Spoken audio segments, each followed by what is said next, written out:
안녕하세요. 대부분의 사람들이 저건 골칫덩어리야 하고 피하는 부동산들이 있죠. 그런데요, 진짜 현명한 투자자들은 바로 이런 곳에서 엄청난 기회를 찾아냅니다. 오늘 그 비밀 전략을 하나씩 파헤쳐 보겠습니다. 특수경매의 핵심 철학이 바로 이 한 문장에 다 담겨 있다고 할 수 있죠. 진짜 큰 기회는요, 해결할 수 있는 문제 뒤에 숨어 있다는 것, 바로 그겁니다. 자, 그럼 본격적으로 시작해 볼까요? 오늘은 숨겨진 보적 같은 부동산을 찾는 법부터 시작해서 맹지 문제, 분묘가 있는 토지, 그리고 미래 도로에 투자하는 방법까지 한번 훑어볼 거고요. 마지막으로 이 모든 걸 가능하게 하는 전문가의 성공 마인드셋은 도대체 뭔지 딱 짚어보겠습니다. 첫 번째는 바로 이겁니다. 맹지, 들어보셨죠? 말 그대로 길이 없는 땅, 정말 많은 사람들이 기피하는 대표적인 물건이죠. 와, 딱 봐도 정말 괜찮은 창고 부지잖아요? 그런데 치명적인 단점이 하나 있습니다. 아예 이 땅에 들어갈 방법이 전혀 없다는 거. 이거 완전 막다른 골목 아닌가 싶으시죠? 하지만 부동산법을 잘 들여다보면요, 항상 어딘가에 숨겨진 열쇠가 있기 마련입니다. 바로 이럴 때 쓰는 비밀 무기가 있습니다. 이름하여 주의 토지 통행권. 네, 이게 바로 막힌 길을 뻥 뚫어주는 아주 강력한 법적 도구예요. 보세요. 바로 이렇게 법이 길을 터주는 겁니다. 이 권리만 있으면 협상을 통해서 쓸모없어 보이던 땅을 그야말로 황금알을 낳는 거위로 바꿀 수 있는 거죠. 와, 결과는 정말 드라마틱하죠? 길 하나 냈을 뿐인데 그냥 버려져 있던 산속 땅이 이렇게 수익성 높은 주말 농장으로 변신하다니 대단하지 않나요? 자, 그럼 다음으로 넘어가 볼까요? 이번엔 투자자들이 정말 무서워하는 거죠. 바로 묘가 있는 땅, 분묘 문제입니다. 자, 여러분이 농지를 경매로 샀다고 쳐요.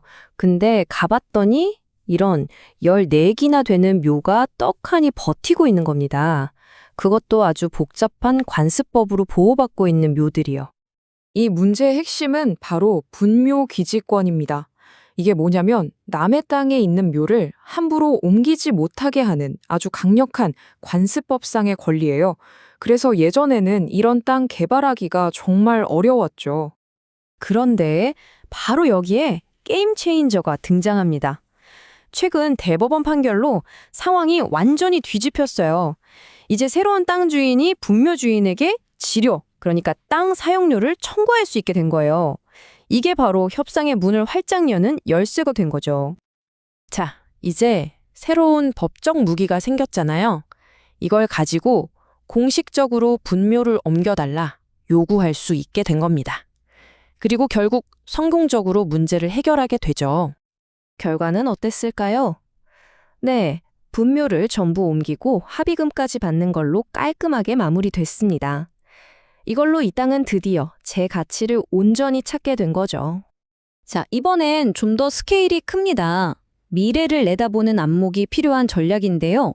뭐냐면 앞으로 도로가 생길 땅, 그러니까 도시계획 시설로 묶인 땅을 미리 사두는 겁니다.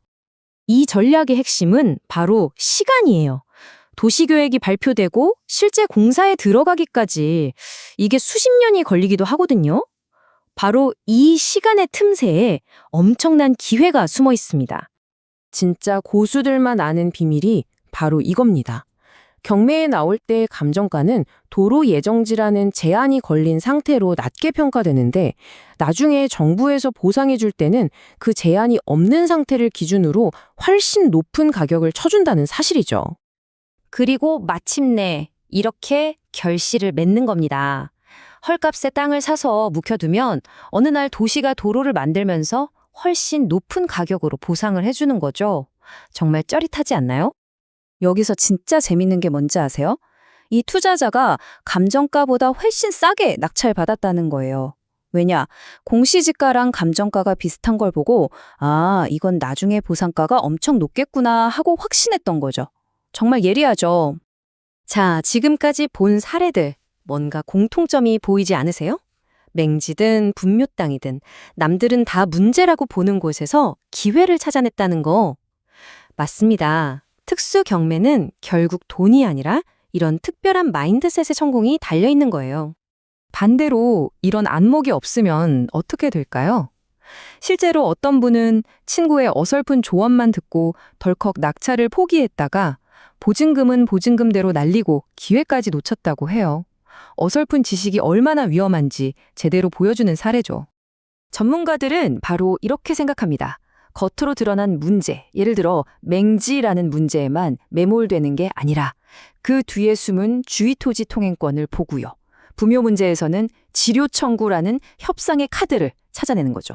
이런 깊이 있는 분석, 그리고 명확한 목표가 있으니까 가능한 겁니다. 자, 오늘 이야기의 마지막 질문입니다. 남들이 그냥 지나치는 곳에서 가치를 찾아내는 이 원리가 과연 부동산에만 해당되는 이야기일까요? 어쩌면 우리 주변에도 이런 숨겨진 기회들이 널려 있지 않을까요?